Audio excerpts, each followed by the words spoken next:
the word? It's about to awakening, heard all over the world. What's going on? What's the word? It's about to awakening. KEMBO, NATATA Nzambi, and Mama NZAMBEZI, and to our elevated healers. I'm about to mess this up. Elevated healers of the light. Sawubona ancestors, thank you. See, I did mess it up. I send KEMBO to our ancestors of the light too. I greet them. Welcome everyone. Welcome everyone here that are with us on Zoom. Family, I'm so excited. As you can see, I'm messing up, as I'm talking, because we have with us again, it's been a long time, Queen Tabitha. I know a lot of you have been asking, where is she? Get her back. Well, she's here. She's back with us. And I'm really excited, to have her. And we are going to be talking about, I do hope that this subject that I have, the title that I have is correct, is African Origins of Calendars, the Moon, Lunar, and Solar Calendar. All right. So I'm looking so forward to this. And I'm going to hush and I'm going to be quiet a lot during this teaching. Anything that I have to chime in and ask, I'll do that. But I'm going to let the ladies have it. Mama Brenda and Queen Tabitha.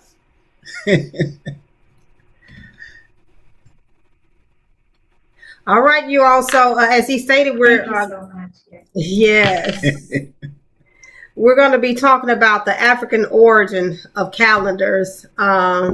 We know that melanated people, I like to say, some people say black people, but melanated. You melanin, as a matter of fact, you melanated people. And just for the record, you means good, that good melanin. That great divine melanin. That's who we're talking to today. We know that everything originated from us because of you melanin people. We are the original people. That is why it's called you melanin, not that black. They give us our color. But anyway, we have our sister, as he stated, that's on with us today. And I'm so happy that she's coming on. We had another sister that was supposed to be on, but she's not able to be on today. There was a mix up, but she will be on next week. So we're going to have double on here. We're going to have Sister Tabitha from Kenya and Sister Bosibore also from Kenya. And Sister Bosibore has her own channel as well and her TikTok doing teaching on our Bantu culture, African culture to enlighten us. So we're elated to have them here on our platform to share their knowledge, a wealth of knowledge and our ancestral culture with us. So with that being said, we're going to go ahead and get started here on the slides. And as I stated, Tabitha and anybody else, please y'all jump in. Yes, because I know that we are learning.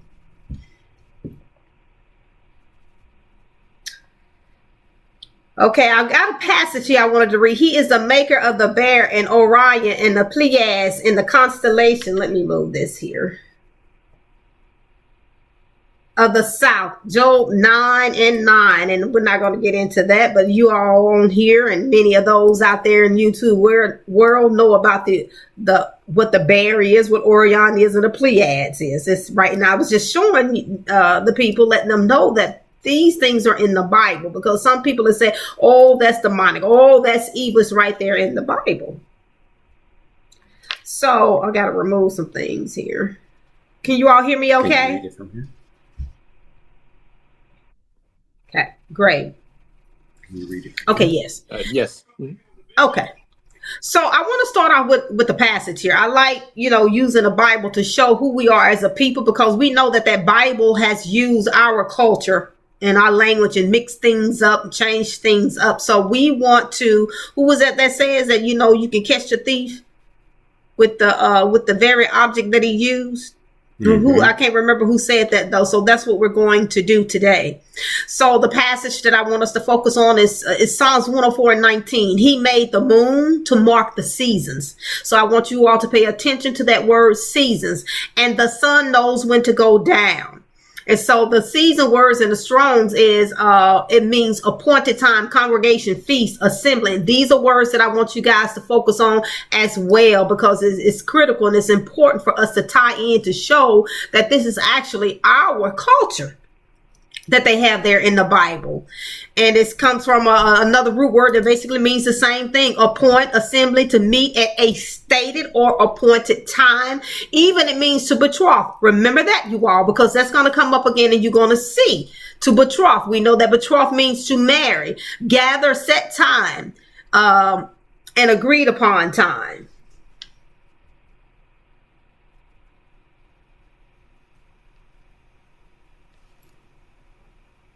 And this is from the World History Encyclopedia. It says, using celestial bodies. And the earliest method of measuring time was through the observation of the elements in the sky, the celestial bodies, the sun, the moon, the stars. And people will say that this is demonic, but this is how they used to determine times back in antiquity. And the 5 planets. So the rising and setting of the sun, the solstice phase of the moon, and the position of particular stars and constellation have been used in ancient times. Since time immemorial, it has been used, and for particular activities as well. So these are the different types of the African origin of calendars in the different places, and there's plenty more, but this is just a few here. And it says the earliest calendars in the world were found where? On the African continent. And it's based on the star or celestial maps containing solar arcs known as zodiacs, which that's the English word zodiac. To let you all know, yes, that came from African culture. Practically everything that they do in the West, when it comes to certain things and spirituality, they have taken from African spirituality and perverted a lot of it, actually. So you see, we have Ghana. They had their, well, that's not Ghana there. Is it the top? Huh? That's the Ghana one. Top. That's not Ghana. That's Aztec there. I think they put I think that it might be. I have to look at that again and see. But Ethiopia and South Africa and Kemet down here at the bottom. And wait a minute, let me look at it. Okay. All right. And in South Africa, everybody knows about the Adams, what they call the Adams calendar. Tabitha, do you know what it's called in Zulu? The word? Are you familiar with that word? With the Adam calendar. No. Okay. This name is Afrikaans. Yeah, that first one is an Afrikaan word. I knew that when I saw that. That's why I skipped over and just said Adam's calendar, you know. But yeah, so they said that it's approximately, and this is approximation, so it could be even older than this, you all, 75,000 years old. 75. Now I'm finna throw this out here, some science. They said that those that don't have eumelanin, which is responsible for the black and brown skin, didn't come about until 5,000 to 10,000 years ago. Now, this is their science saying this. A genetic mutation of the skin that's not black or brown came about 5,000 to 10,000 years ago, and this calendar was around approximately 75,000 years ago. Okay, so let that sit in. And it said became the calendar in which days and weeks were marked as the movement of the sun stretched perfectly from one edge to the other, left to right, and then back again. So they were using the sun to delineate time. And also we know we have over here in Kemet, in that area, the Nopta Playa, they found this. And they just thought at first, I was reading up on this some years ago, they just thought it was just some stones out there. You know, our ancestors then just put stones up for nothing. And this is in the Bible. Remember they talk about it, and he put up this and he put up that and he marked this and he marked that. Yeah, well, anyway, that's neither here nor there. We're going to move on. Just throwing that in, side note there. But they say it's one of the world's earliest calendars and is found in what they call NATATA, which is in the southern part of Kemet, where our ancestors were. Standing stone marks star alignments and the summer solstice. And they dated this to about 7,000 years ago. Well, 7,000, it says the date some 7,000 years ago, more than the Stonehenge in England. But there's some literature out there that's saying that actually our ancestors built that Stonehenge in England because it aligns up with the pyramids and other stone relics in Africa. And we know, everybody know about the Ishango bone that they found. Okay, so they say it dates back to 25,000 BCE, you all. That's like 20,000 years ago that our people were using it. And you know, they were so enthralled with how advanced the knowledge was of this bone, of what it was used for. They couldn't fathom in their mind that our ancient ancestors were using such intricate items to determine time and cycles. They didn't want to fathom that. But anyway, it says markings on the and it was found in the Democratic Republic of Congo. Markings on the Ishango bone constituted charts of what? The lunar moon cycle, you all. Key, critical, remember that, a point, take note.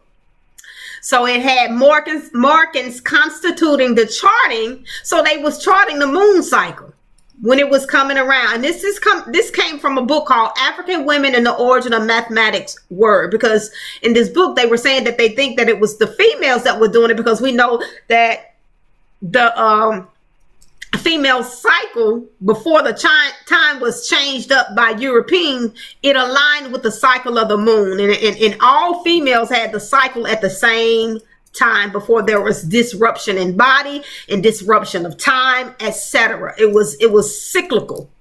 And so they were using this to chart off that time as well. So that's what they were saying in this book, African Women and the Origins of Mathematics Word. And it says that the Egyptian scholar Fitch states that there is no reason that the Ishango bone cannot be both a lunar calendar and a sophisticated math tool, because they have markings on there too that they know was used for counting as well. 25,000 years ago, but they say that our ancestors were primitive before they even came on the scene, but yet we're the primitive one.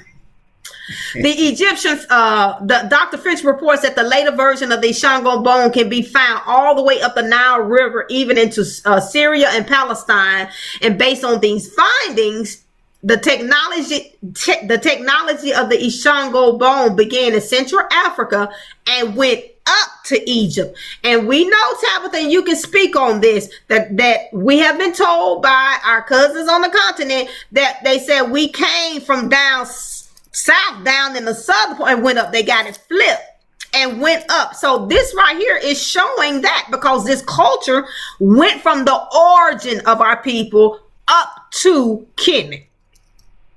Kemet just happened to be the place where they found a lot of information, but Kemet is not the origin of our people. Okay. Yeah. The Bible says even the Cushites said that they came from the south.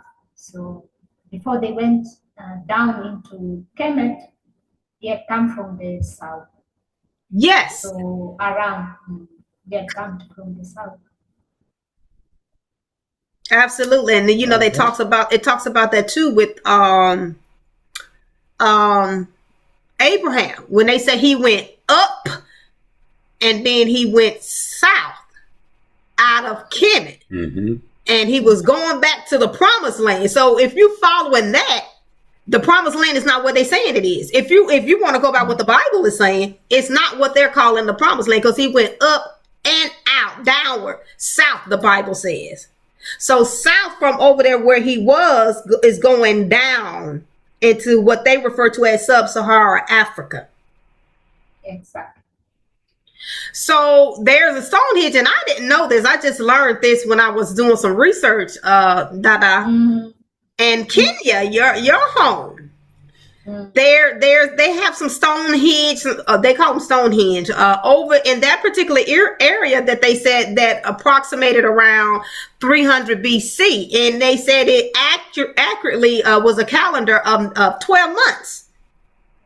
And as it helped the people know when to plant, agriculture, key note, remember that. When rain would come and how to prepare for various seasons, because they were agricultural people, right?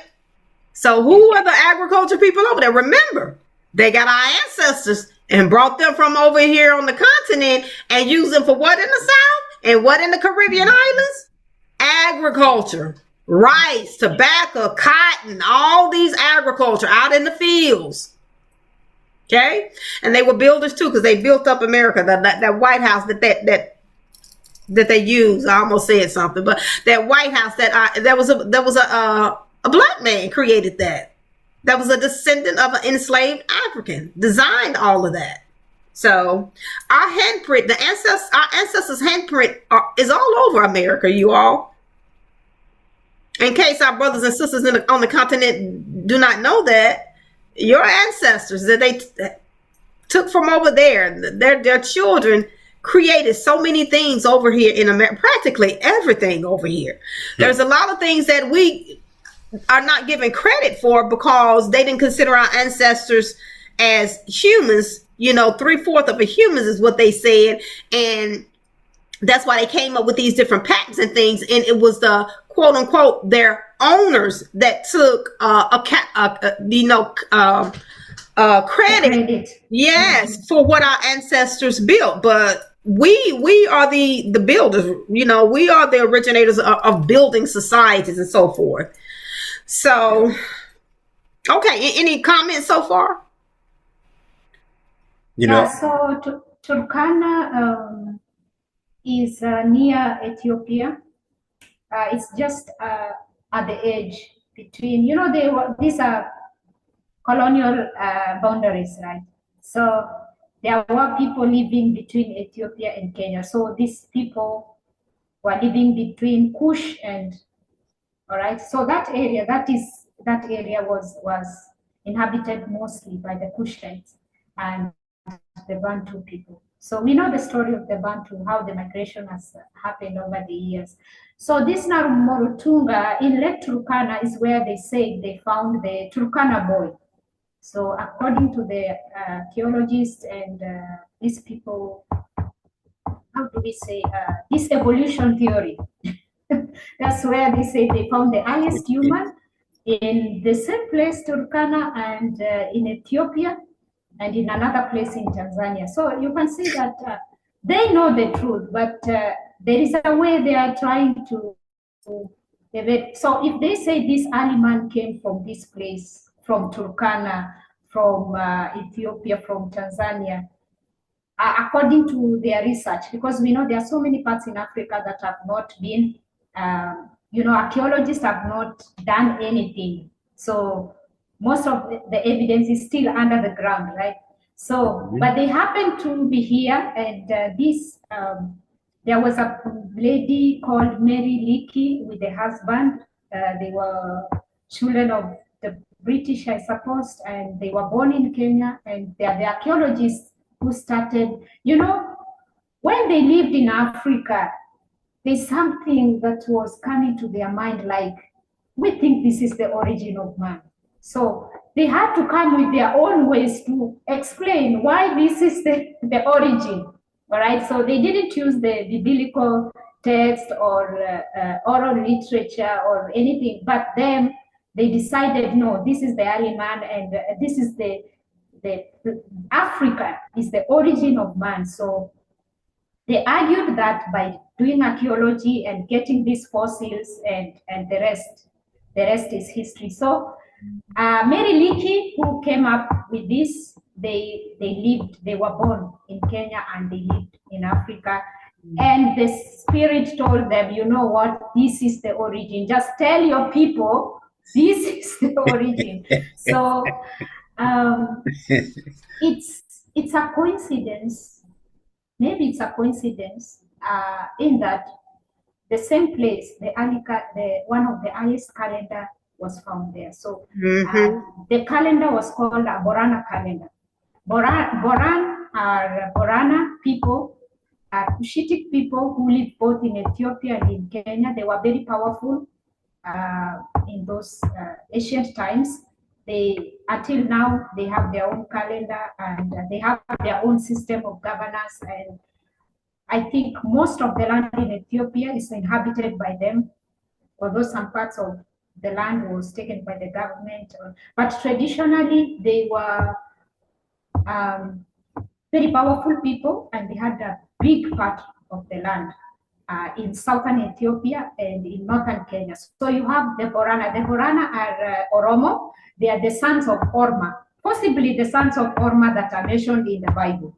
They are called Oromo and they are called Borana. So the calendar, there is one calendar we are going to look at. It's called the Borana calendar. So that one is, I think, more ancient than the Ethiopian calendar, because the Ethiopian calendar is a mix of the solar and the lunar, but this one was based on the Orthodox religious practices. So the Ethiopian calendar is not that ancient. It's kind of a mix, and I think there are some 7 years behind of us. So, but we better look at the earliest, the ancient, authentic calendars that are not tied to any European, any Greek, any Roman, and such things. Yeah, so welcome to Africa, my people. You see the great things your ancestors did. And we're going to see how this is related to the civilization that your ancestors and other people brought to the Americas even before the slave trade.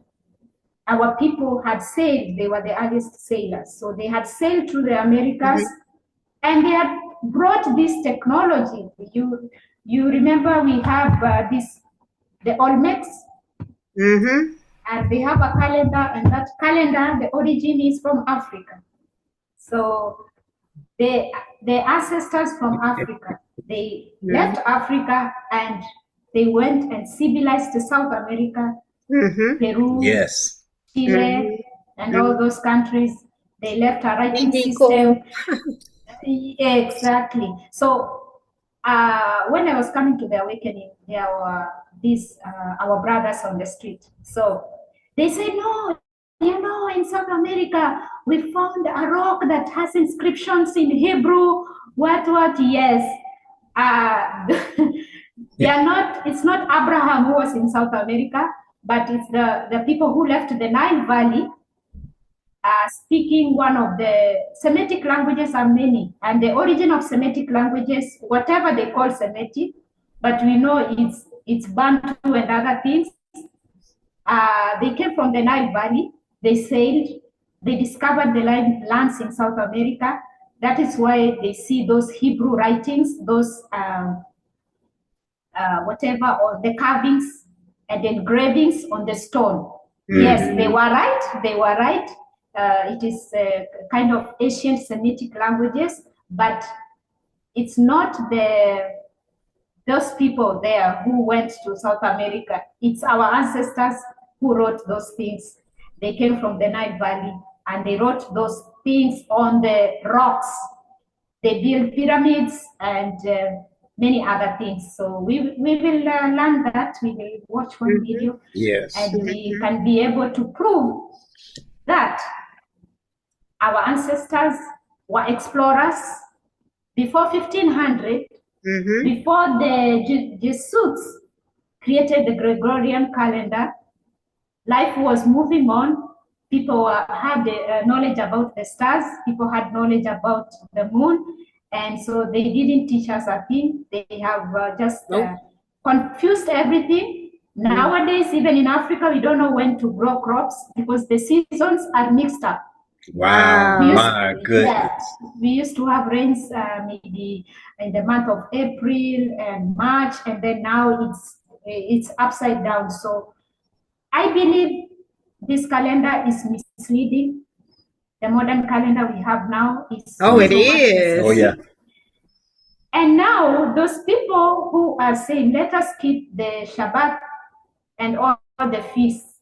Now I'm worried because I don't know if Monday is the real Monday or Sunday is the real Sunday, because they have messed up everything, and even we don't know which month. Because now if you say you're going to start on their September and then say spring will start on September, this and this, but how sure are we?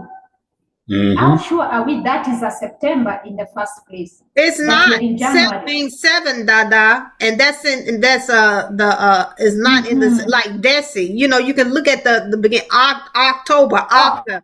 So the numbers are not matching up with the month. So it's we already know it's off, and the Bible said that they will seek to change times and laws, which they have done, and caused so much confusion and chaos in the cosmos because of that. Because when we get into it, we'll see how everything is intricately designed, the cosmos and things that we do, everything, and it's spiritual. So they have thrown so much off with them changing up everything.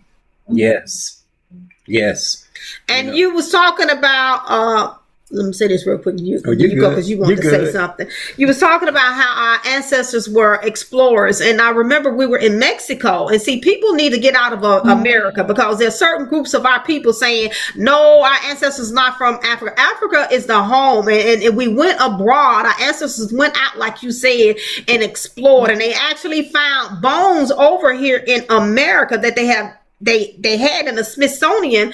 I was reading up on. They said these bones are African bones. They said they have Africoid, which is an old term, scientific term for Africans that they found in the Americas, in North and South America, that predates what they call the Native Americans here. So when we were over in Africa, I mean well, we did go to Africa, but I'm talking about in Mexico.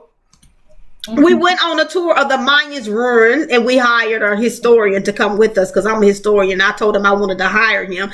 I don't want to just go look at something and not know what I'm looking at.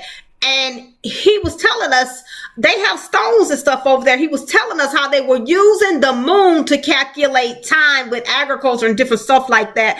And so many things that he was saying, I'm like, this is from Africa, what he's explaining. And I found that video too. I got it. Okay. And I said, everything what you're explaining, I said, they do this in Africa. This was done in Africa. And he said, and he's from there, he said, yeah, Africa is our home. This what this Mexican historian said. He said, Africa is the mother of all of this.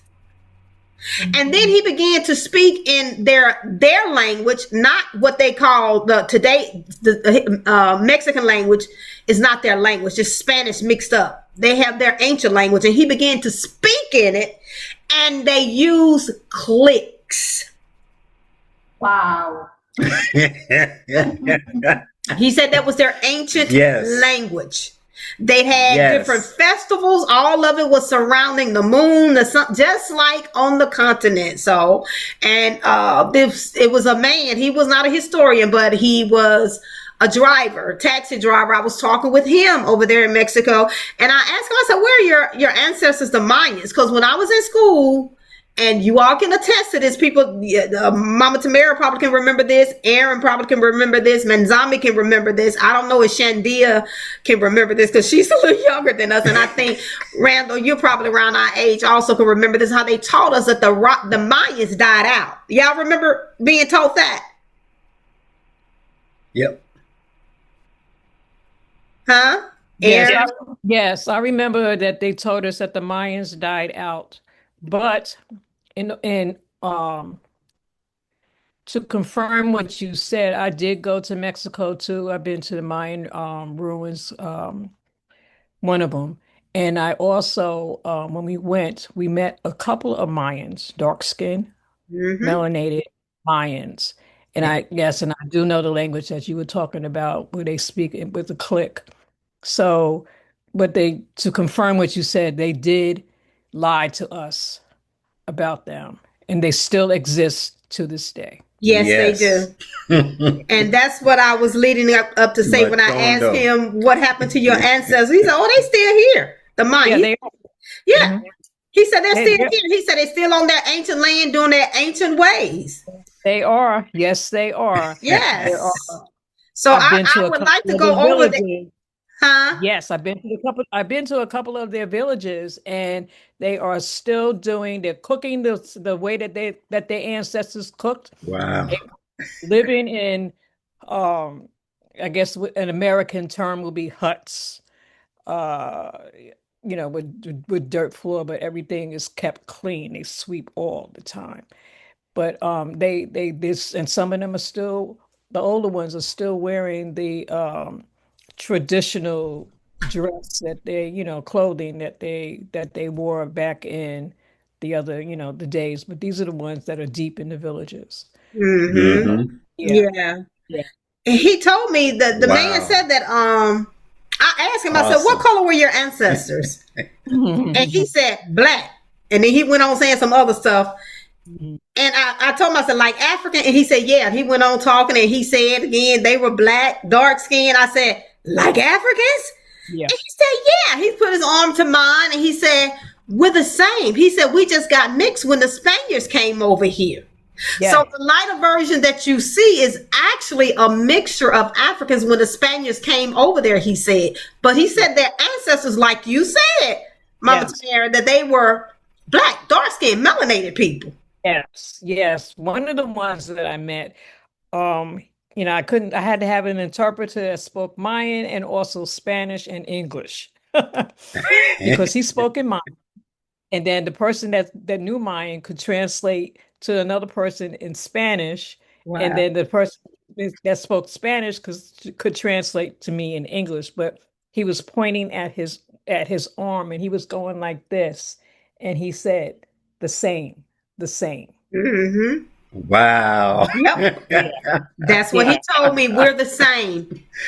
Wow. He sure did. He said, "We are the same people." And they kept calling Nzambi brother over there. Brother.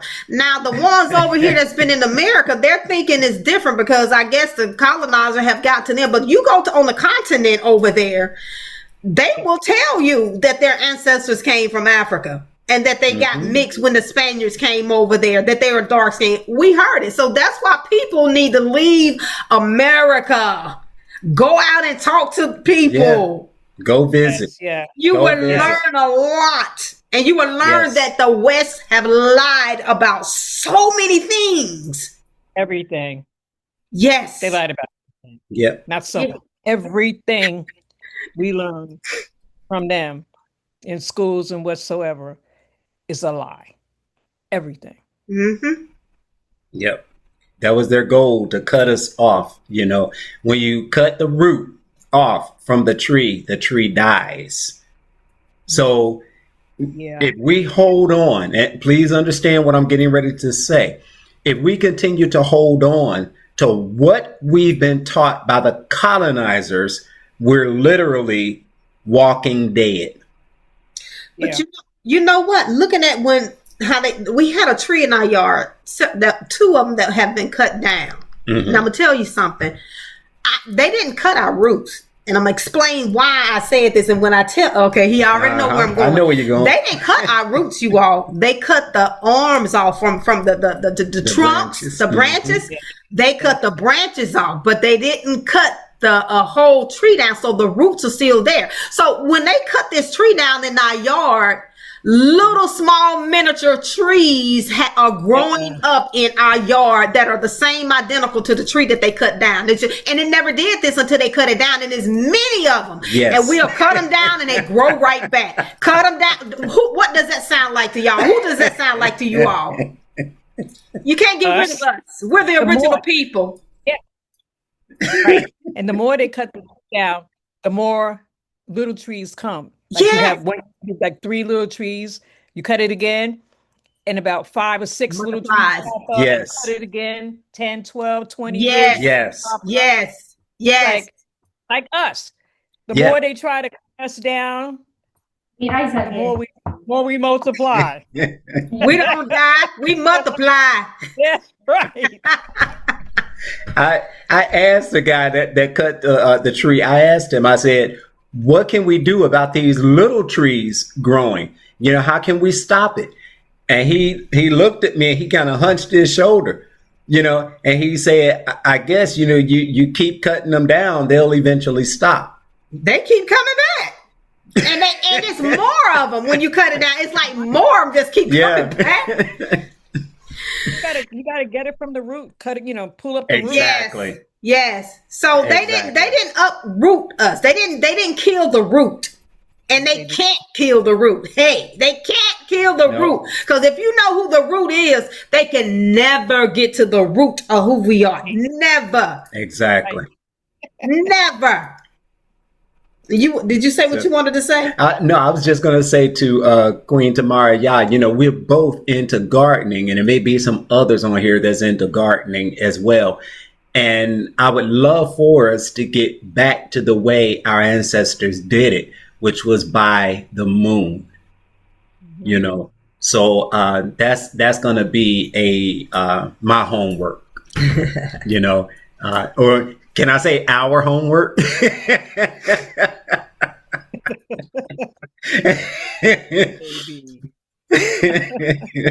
All right, the next slide is why the moon still dictates time in many rural West African communities, cultures of West Africa. So long before the introduction of mechanical clocks, Western calendars, the lunar cycle, the moon, the cycle of the moon provided a consistent and easily observable pattern for structuring what? Agriculture. Y'all, they keep coming up, you all. Please remember this. Mark this in your brain. Agriculture activities, religious ceremonies. When you see it highlighted, I got it highlighted for a reason. We're going to come back to this. Fishing expeditions and social events. All right, Tabitha, you got anything to say on that?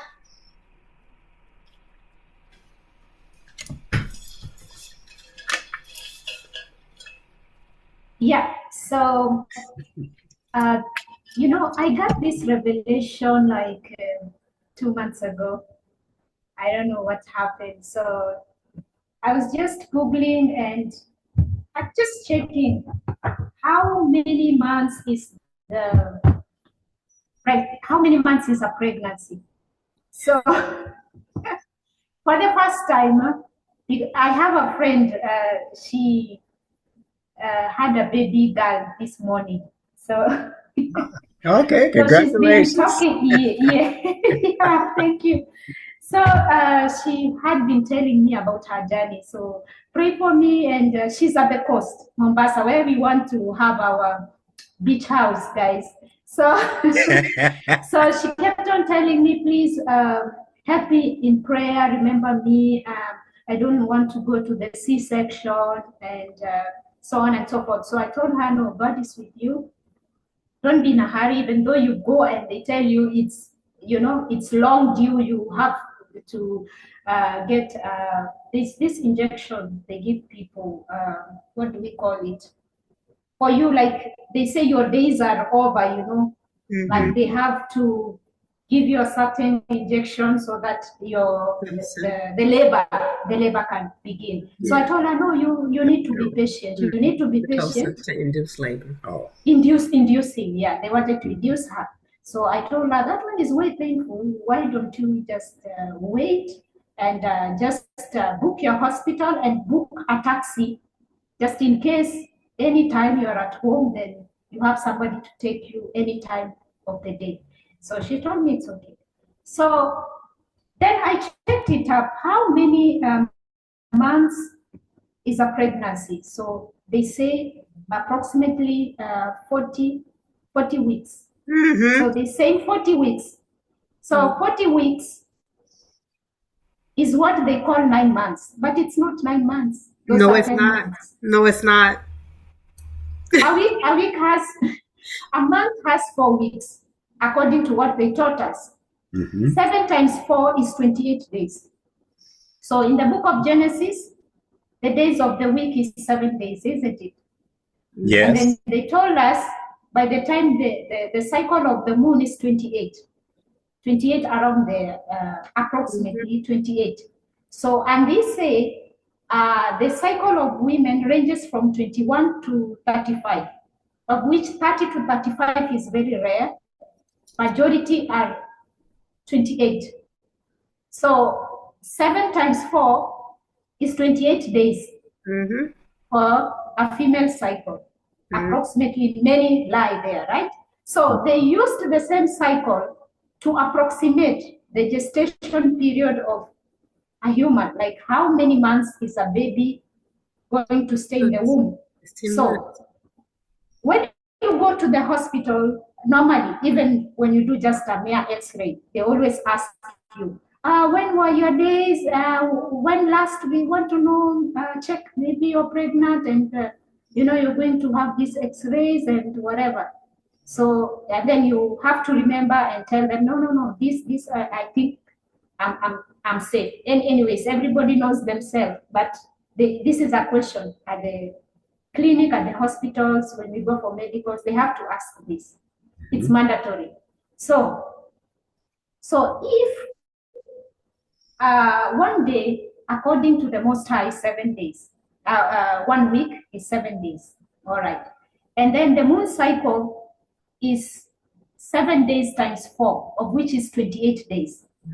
And then the baby is going to stay in the womb for 280 days. Isn't that 10 months? Isn't that 10 moon cycles? But them with their science, that is what they are saying.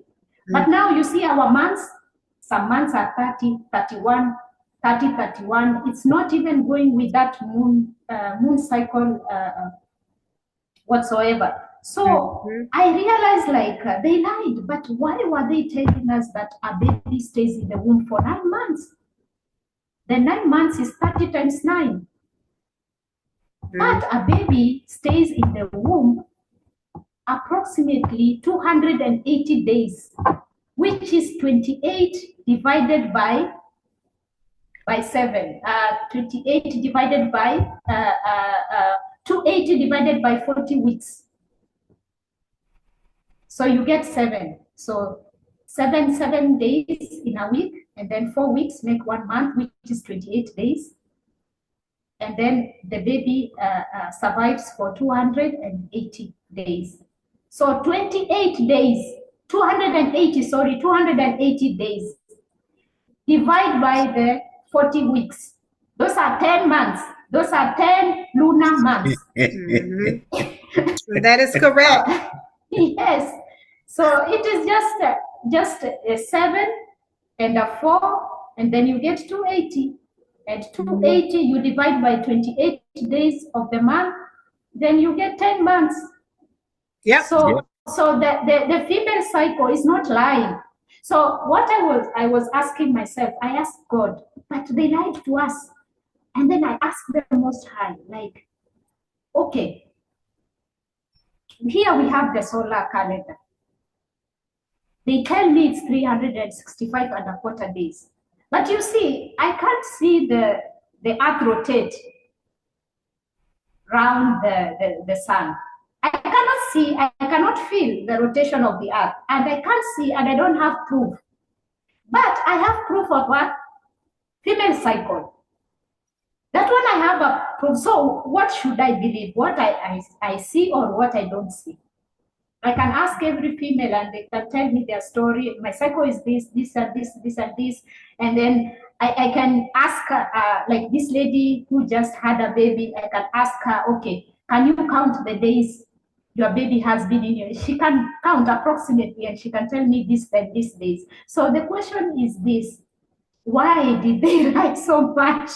Why did they lie so much? Okay, when we come to gardening, there are certain crops they wouldn't plant before they saw a certain moon. Could be a full moon, maybe a crescent moon. Yes, especially millet. You know millet. Millet is an ancient African crop. Yes, Yes. I love so millet. millet. Some of that you don't like. Yes. I do. You can make bread with that. And millet is actually it's rich in iron, They say it's rich in copper, which helps to absorb the iron. And when girls could have this cycle, those are the kind of food they were given. So these people had a balance. And millet is not grown by men. A man doesn't grow millet, it's grown by women. Huh? So, yes. That's how the women. You see, in Africa, everybody had their own role to play in the society, depending on the culture, and everything had to have a balance. When you go to some places, let's say let's look at the Maasai, for example. The women build the house. It is the work of a woman to build the house. The Manyata, those they're just temporal houses because they are pastoralists. They keep on moving. They are nomads. So women build the house. When you go to Southern Sudan, the men do the other work, but the roof is the women who will build the roof. But in my tribe, the women are not allowed to climb on the roof. So the women will build the structure, like, the smearing and the plaster and everything. And then the men will put the thatch on the roof.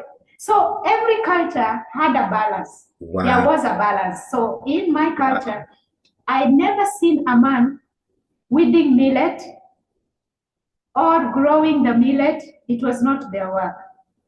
It is the women who grew those grains. They are the ones who prepared the grains. I didn't see a man touch any millet grain like, okay, I'm going to grow this. So, and these women watched the moon. They watched the moon, and then they now know this is the best time when this certain moon, but I will check from my people. I will check which moon. Was it the full moon, the gibeahs, and the rest?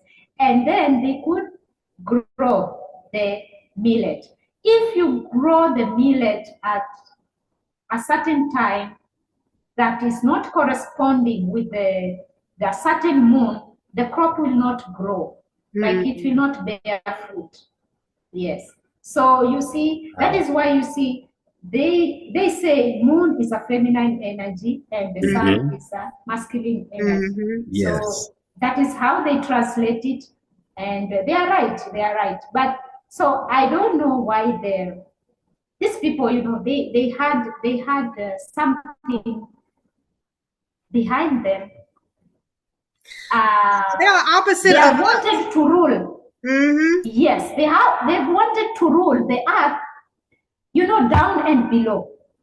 So they did not only colonize the earth, but they wanted to colonize the constellation. They wanted to colonize the heavens. So they have to change the times. They have to change how we see the stars, and they have to tell you this is demonic. They don't do this. We are going to give you the perfect calendar, and then we're going to give you the perfect timing. We are going to give you everything perfect, but it is a lie, because they brought the solar calendar, but still the female cycle remained just the same way it was since the ancient time. It didn't change just because they changed the calendar. It didn't change. Yes. And now they made us now have this problem, and then now they're telling us global warming and so many things. They're the people who have interfered with all these cycles and so many things. So we don't know when to grow crops. Sometimes the rains come early. And then now the people who also used to follow certain festivals, Asian festivals, or even if they were Hebrew festivals, they are also confused. So because they cannot tell the seasons because the calendar is wrong. So I don't know our brothers who are saying, okay, we have the right calendar now. We can go September, we can do this. I think they still need to do more research. I agree. Because, I agree. Yes. As Dada, you said sept is 7. Even in French is 7. But to our calendar is 9. You see, Oct is 8. But it's 10 in the October. Yes. deck is 10, but it's 12 in the. Yes. So we don't Exactly. know how. Yes. The So same, we see same how thing it's you totally said. off. It's just off, even by their Yeah. terminology that they use. It shows that their calendar is off. Yes. And you mentioned the 10th month, and I remember reading up on that, and it makes sense because 7 times 4 is 28. That's 7 months, you know. So, and then 10. When you look at the number 10, you have the number 1 and you have the number 0. And you mentioned about the moon and the sun, how the sun is the masculine, which is the number 1, and the moon is the feminine, which is the number 0, which has to do with creation, which is ties into birth. So it will make sense that it is 10 months because that delineates creation. The masculine and feminine energy is needed for creation. So it aligns with that and with our culture. So they have changed up. So we don't even know what year it is. When people were saying, "Oh, they said after 400 years," I'm like, "Do we really know it's 400 years?" They say it's 400 years, but we don't know if it's 400 years. For all we know, it could be 300 years, even if that is even accurate anyway. Exactly. Yeah. Because they have, like you said, they changed so many things up. We don't know what and what because the time is so off. And you said you don't know why they changed it. They are the opposite of us. When you look at us and the Most High, they do the opposite of what our ancestors did, which aligned with the divine and helped our ancestors to connect with the divine. They do the opposite of that. So you talk about the global warming. They were the ones that created all of these issues that's going on now in the globe with the global warming and all these things because of them creating certain things. They don't take into account, like our ancestors did, nature. And how is it going to affect nature? Because all of us, everything in the cosmos, not just the earth, the cosmos is connected. And so when you disrupt one, you're going to disrupt your cycle, yourself as well. And because they are not the original people, they don't have this concept. They don't know that and they don't care. All they think about is a dollar and making a dollar. They don't care if it's disrupting the cycle of life, nature, or whatever. Nope. It doesn't matter to them. Nope. All right, the next slides. The use of the moon to measure time in West Africa dates back thousands of years, predating any contact with the Islamic or the European time system. So our ancestor was doing this before they even came on the scene. You know, before we even saw them and knew about them to that extent. Many ethnic groups such as the Fulani, the Dogon, and the Mandinka developed and others. This is just examples they have in this particular article here. Develop intricate systems of lunar observation, assigning each moon cycle a name corresponding to, there we go, agriculture. She talked about the millet and that you have to plant it at certain times, otherwise it would not produce.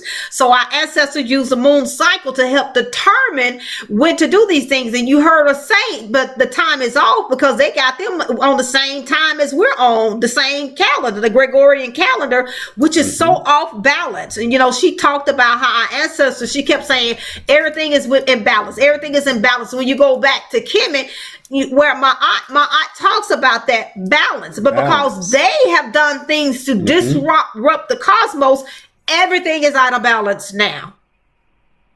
So they assign each moon cycle a name corresponding to agricultural, climatic, and social events. It's highlighted, so remember that. In many rural West African countries, the moon continues to serve as a primary reference for marking time because it is universally visible, reliable, and culturally embedded in natural cycle. Its phases are used to determine planting, and that keeps coming up, and harvesting periods, schedule community markets, and organize traditional festivals. And I think you mentioned about the different festivals and things, how they don't even know when to do that now because the moon was used to determine that time, because we know that the moon helps us to connect with the divine. All of that tells you when to write, because We'll get into that. I don't want to get ahead of myself. But the moon was used for a specific reason. And even using the moon for fishing and hunting. Yes. Yes. You know, Everything. that Everything. wow. Because we go fishing anytime we feel like it. You know, we go hunting when the season, depending on what you're hunting, when the season is ready. You know, they say now's the time, the season for hunting. Yep. But if it's their time, it's off. Yes. And it disrupts the divine nature of things. I think Tabitha wanted to say something too. But go ahead. I'm sorry. I was just going to say, I lost my train of thought, but it was along the line of divinity and divine. And once you know, with us being the original people, we did things the way it was supposed to be done, in a divine manner, to respect nature. So they came in saying, because our ancestors, you know, honored the tree, honored the water, honored, you know, everything in the cosmos, because our ancestors knew that we were connected to everything in the cosmos. Everything is intricately connected. And so it wasn't that they were worshiping, but they just knew, just like with the trees are the ones that let off oxygen. And what do? We take in the oxygen. And when we breathe off carbon dioxide that the tree needs. So the tree needs us and we need the tree. And that's just one prime example. And when you even look at the trees and you look at the branches are like the bronchioles within our lung system, okay? Yep. So we have to look, everything is related. So when you do not honor and you disrespect anything that the creator may see, our ancestors knew that the essence of the divine creator, the divine essence of the creator is in everything. So when you disrespect even an ant, the ant has its place in the world, in the cosmos. When you disrespect the ant and you don't count it for naught, think it's just nothing, and you want to destroy it, just like they're destroying the bees. The bees are the one that pollinates and give us the fruits and things, and how they're killing off the bees with their agriculture, and how they're doing things in the air and stuff. But the bees are needed. The ants are needed. Everything is needed. Everything is for a reason. You know, I was talking to my daughter-in-law. We was talking about cutting off the hair, you know, under your arms and certain places, legs and stuff over here in the West that they do. And I told her, you know, that was given to us for a reason. It has a purpose. So why are we cutting it off? That's the question. Who told us to cut the hair off? If it's on your body and the creator created it and put it there, don't you think the creator put it there for a specific reason? And so by us cutting it off, like we do other things that is disruptive to divine order, are we perhaps disrupting something within our body, our cycle of our body? So we need to look at these things. Just because they said you need to do this, are we supposed to do it? It's there for a reason. Like they told us when I was in nursing school back many years ago, that the tonsil and the adenoids, they didn't see that it was no purpose for it. Even with the it was another organ, what was it, the pancreas at one particular time, but now they learning otherwise. And I tell people, okay, well, you have to look at the word that they use in medicine, practicing medicine. You see, they're practicing, it's not real. But our ancestors knew, because they even learned about certain things off of the continent that they doing now. Our ancestors was doing C-sections before they even came on the continent. When they came, they saw this and they brought it back over here to the West. I don't know if a lot of people are aware of that. We gave them everything. Everything. Gave them everything. If it wasn't for us, they would be, well, if it wasn't for us, they wouldn't know anything. We gave them everything. Tabitha, you wanted to say something? We can move ahead so that we can summarize later on. Okay. So, yes. Real quickly here, you all, I put this in here for a reason. It says, the new moon. considered an ideal time for planting, because we're still talking about our people, seeds, as it signifies new beginnings. Okay, and then the full moon, often associated with harvesting, as the moon brightness aids in nighttime work. That is why you will see, they tell you, see, they know this, they haven't learned our culture. If you're doing anything big, they took it to business. If you're doing anything business-wise, anything new, anything that you want to see to grow, to expand, you do it with the moon, the order of the moon. You get me? You following me? So the new moon is for planting and the full moon is for harvesting. So you don't go, they say, and start a new thing during the full moon. It's backwards. You do it during the new moon, and then you're going to see it grow as the moon grows. And you're going to reap the harvest, and you're going to see it. They use this in business, you all. It's a business model. I've seen it. I've seen them talking about it. So I just wanted to throw that in there.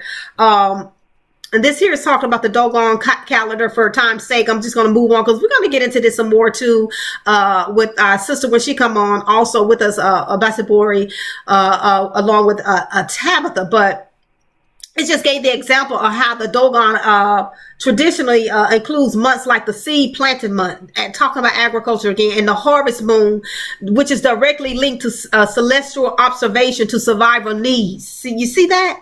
The planting moon and the harvest moon. And its approach was practical for communities. That's a word that I got bolded and highlighted. I got it there for a reason, whose economies depended heavily, because our people were those, our people did. I asked Tabitha, you remember I asked you why over in America you don't see people that come from the tribe generally until you start delving into our DNA, looking into our DNA, and start really seeing who we are. But because they'll say, oh, well, they came from, most of the people you'll see, they are, who did they say, Nigerian and Ghana. But I asked you about the Dogon people, the Fulani people. You don't hear them saying, oh, these are the people that we took over on the from the continent and brought over to the Americas. If you remember me asking you that, you said because a lot of those tribes, they didn't stay in one place. You said that our ancestors, they did agriculture. So they stayed in one, and they had kingdoms too, and they stayed in one place. So we were easy target versus those that moved around. Even to this day, you'll see the I don't know if they still do it now, but the Maasai people. Pastoralists, they still move from one place to another. But the land, the government has given them the land. So they know this land is for this tribe. But they're not going to stay there, but still they're going to come back, and they're going to find their land is still waiting for them. Yes. So, which cannot happen in the West, actually. The government would have taken all that land and made it real estate, private development. I don't know, there is an award they use. They use very fancy words like a developer, that land they're gonna, but in Africa, this is your tribal land. You can move, come back, your land is still there. Because they know the boundaries. This land belongs to the Maasai. This land belongs to the Samburu. That's why you see there was a conflict in Tanzania when this their government wanted to push away the Maasai. So the people in Kenya got offended. You know, people in Kenya don't mind their business. They are always looking at their neighbors, seeing who is oppressed and telling you, hey, you are oppressed, wake up. Support me here. So the Kenyans were like, what? You want to push the Maasai? We're going to organize the Maasai in Kenya. They're going to cross the border and go and defend the Maasai in Tanzania so that their land is not taken. And that is what they did. They told them, wake up, guys. Yes. That is your land. Yes. Allow these people coming like private developers, giving the government money, and then they want to hunt. Yes, exactly. Yes, they want to kill animals for sport. Yes, imagine. So we were so much offended, although we don't know how to keep, we don't know how to take care of mind our business. I know it's a weakness, but it's a blessing in disguise. So these people said, no, guys, wake up. We can cross the border without passport, without anything. We will cross the border and help you. And so many bloggers and human rights activists from both Tanzania and Kenya spoke about it, and the people got to know what's going on.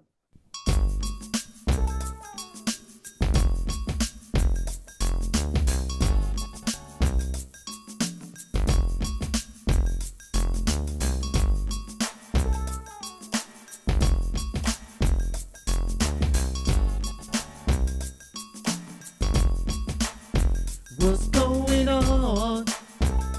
What's the word? It's about to awakening, heard all over the world. What's going